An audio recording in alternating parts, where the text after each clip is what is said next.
All right, everyone, welcome back to another video. Today, we're going to be talking about social media for private practice. By the end of today's video, you're going to know all about how to do it, whether or not you should do it. Is it helpful? Is it a waste of time? I mean, I see a lot of therapists going one of two ways. Some people just write it off and they don't do it. And then other people do it, but they don't do it correctly and end up wasting a lot of money and a lot of time. That being said, there's a whole lot to know about social media for private practice. And so that's what we're going to shed light on today. No fancy intros, nothing like that.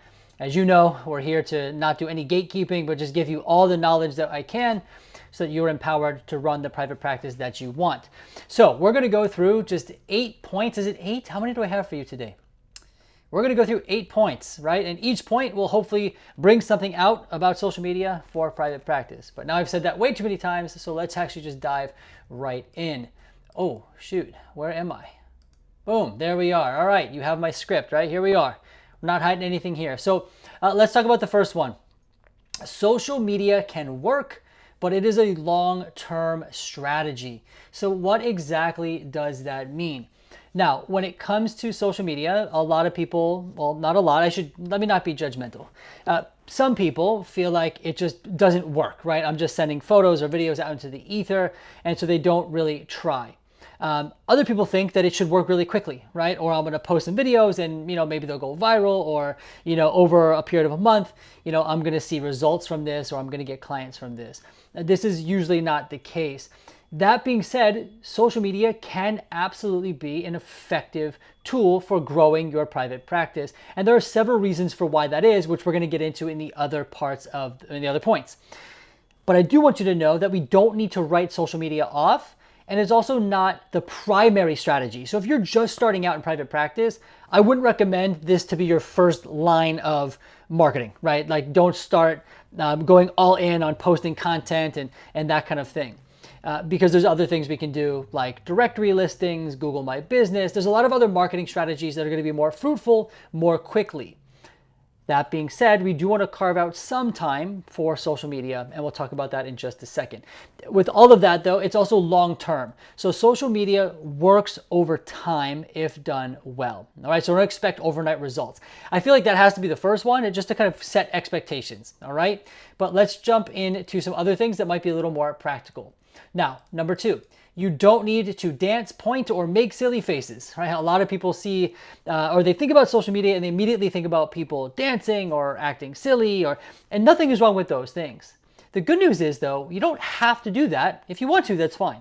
But if you don't want to do that, or that's not your thing, we don't actually have to have an effective social media presence for our private practice. In fact, I'm starting to notice a trend that if we can provide value to people, right, or value to our potential clients, prospective clients, the way we deliver it is not all that important. You might be noticing on YouTube recently, there's a lot of videos of people just standing at a whiteboard or people just writing on a notebook and people are listening to this. A podcast is a good example, right? It's usually nothing too flashy, but people stay engaged and they listen, presumably because there's value being delivered. So I don't want you to think that you have to do anything kind of outlandish or over the top or inauthentic to you in order for social media to be effective. Look at this video here, right? It is not the most viral video. It's not going to get the most views in the world, but it does do the trick. It provides value to people. And again, it's not over the top. It's not edited too much, right? And in fact, it's not edited at all. It's just me with my notes showing you what I know about social media for private practice. So you can do something like that, all right? That is number 2. And just to kind of add to that, the whole concept that we want to achieve in social media, the whole goal is to provide free value to your prospective clients. And we'll talk more about that in a little bit, all right? And how we do that, we don't have to dance to do that. That's enough of that. All right, number 3, you don't need to be on every platform. So when people think about social media, they think about TikTok, Instagram, YouTube, Snapchat. I mean, there are so many. And if we were to engage all those platforms, that would have to be our full-time job. And let's be honest, we didn't go into the therapy space to be social media content creators. Maybe you did, right? But most people probably didn't. You don't want to be spending your time posting videos or TikToks or whatever it is, right? The good news is we don't actually need to do that for social media to be effective. Now, I keep alluding to this idea of social media being effective, you also want to think about this, like, what is it that we want social media to do for our private practice? It's not necessarily to go viral, right? Because even if you did, and let's say everyone in the world saw your video, you're still restricted by your state licensing guidelines. You can only see people in the state where you're licensed, right? And virality doesn't often lead to, or it doesn't always equal sustained growth for your business, right?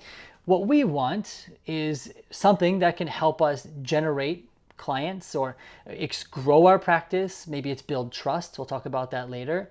But effectiveness doesn't always mean the most views or virality. It's about using social media to build trust, not only with prospective clients, but also with the internet to show them that we're active, all right, this kind of thing. And the good news is we don't need to be on every platform to start being effective. My advice to people is pick one. And the way we pick one is by figuring out where our ideal clients are. A great place to start is YouTube. Most people, no matter the age or the demographic, are on YouTube at some point. This is where a lot of people go to learn, right? Now I've heard, I don't know if it's still true, that YouTube was the second largest search engine in the world, right? Now, if you are someone who works with kids, you might want to consider TikTok or Instagram, this kind of thing. But you want to kind of get a sense of where your prospective clients might be searching for things. And that's where you can start, okay?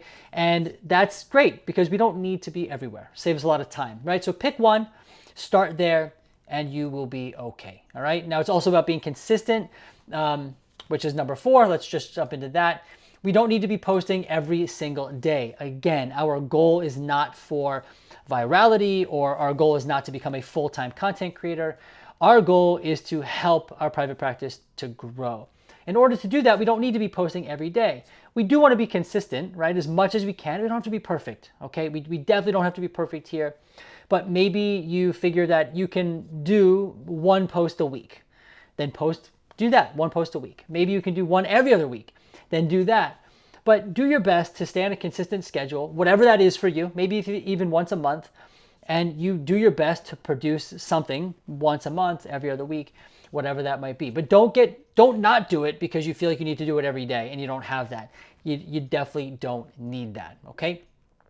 Number 5. Now we're getting into things that, that I think are really important, right? That I want people to really know. Number 5, generic content isn't enough. So sometimes I see therapists coming to me and they have an active social media presence, but it's filled with different images or infographics, and they're in some sense posting just to post, just to stay active. But the post is not providing real value to a potential client. And I'm not saying that because that's what I think, but if the post was providing real value, it would start to gain some traction. People would share it or, look at it longer or whatever the case may be. So just posting to post is not going to cut it. And this is why I would rather have high quality content at a lesser frequency than content that is just fluff at a greater frequency, right? More often. And what we really need to do, and I said this earlier, is we need every piece of content, and this is where it does become challenging, to provide real value to our prospective client. Let me use myself for an example. On this YouTube channel, I do my best for every video to be as valuable as possible. You can look at something like the checklist video. Some people sell these, right?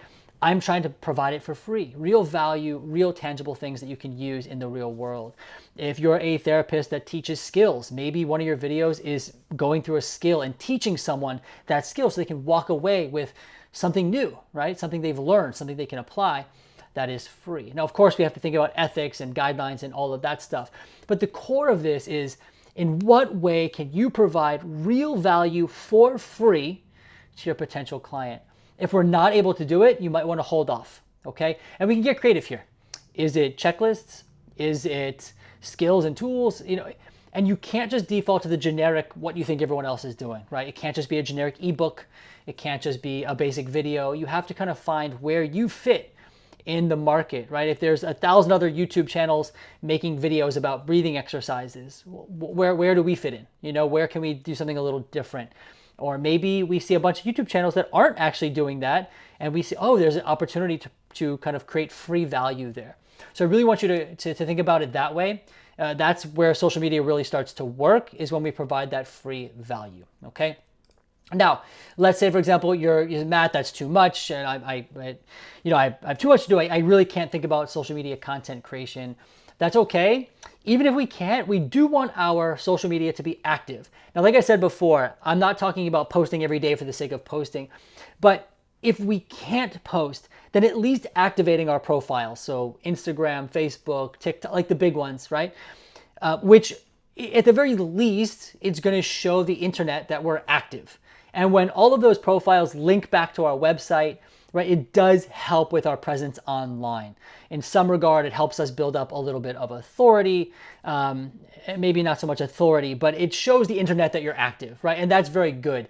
We do want the internet to know that we're an active business. So I would encourage you at the very least to activate the profiles that you can. Right?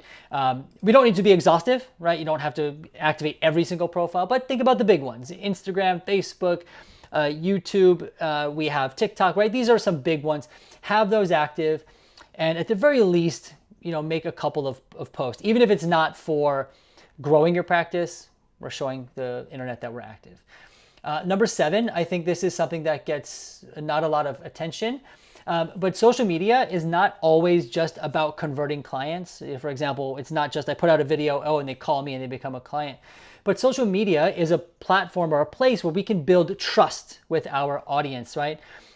This could help with word of mouth. This does help with conversions. In some regard, you want to think about this like Costco's free samples, right? When you go to Costco, they don't just give you like a little dinky free sample. You can usually go back for seconds and thirds. You can eat a whole meal out of free samples. And so by the time you purchase the product, if you choose to, you feel like you know what you're getting. Right now, it's not a perfect comparison, but when it comes to your practice or who you are as a provider, making a video, right, about your modalities, making the video that provides value, it's going to show the potential client who you are. They're going to get a sense of what you sound like, how you talk, what you do, right? And it ends up building trust, especially over time. If you have multiple videos or multiple posts, people start to feel like they know you a little bit. And this is really helpful because when they're thinking about a therapist in the future, or they're thinking about, maybe they're not ready right then, but a month down the line, they're, I remember that person I saw on YouTube. I feel like there's a connection made. So social media is also about building trust, which is not always about immediate results, but long-term growth for your business. Okay. I already touched on this one. But this is, I'll touch on a couple other things here. You don't need to go viral, right? We already talked about. And what I want to focus in on here is actually this right here. We're not looking to go global, right, necessarily, because again, we are bound by licensing guidelines. But maybe we create, this is just making this up on the spot, maybe we create a YouTube channel about managing anxiety in a particular neighborhood in New York City. You might have a really small channel. You might not have many viewers, maybe only a couple hundred. That's okay. We're not going for everyone. Maybe you're the only YouTube channel about that particular neighborhood and mental health in New York City, and we have 100 viewers, right? But you will start to show up when people search for those local things. So maybe someone hops on a YouTube and says, how to manage anxiety in New York City, and you pop up, right? That's really great. We don't need 1,000 people reaching out to us a week, right? We just need a few. And we, again, over time, we start to build momentum. And so, again, we don't have to target the biggest area, the biggest audience. Maybe we target something local, right? Again, we do want to kind of figure out if there's even traffic for local search, right? So you can do some basic keyword research and see if there's enough people searching for anxiety management in New York or your town or something like that. The point here is, though, we can focus small. We don't need a massive audience to make a big impact in our business. So I'm hoping that these 8 points at least shed some more light on social media for therapy or for private practice. I do think that it can be a helpful and effective strategy. Again, I wouldn't shoot for it as the first thing to do, but I also wouldn't write it off. I think it could be very powerful and very helpful. If you want to learn more about social media management for private practice, you want some help, I'm happy to help you out. It's something I've done myself. Feel free to book a free consultation, 10-minute call. We can hop on the phone. I can share a bit about how I might be able to help. You can tell me about what you're looking for, and we can go from there. But anyway, I hope this video was helpful for you. I hope you learned something. And until next time, I will see you in the next video.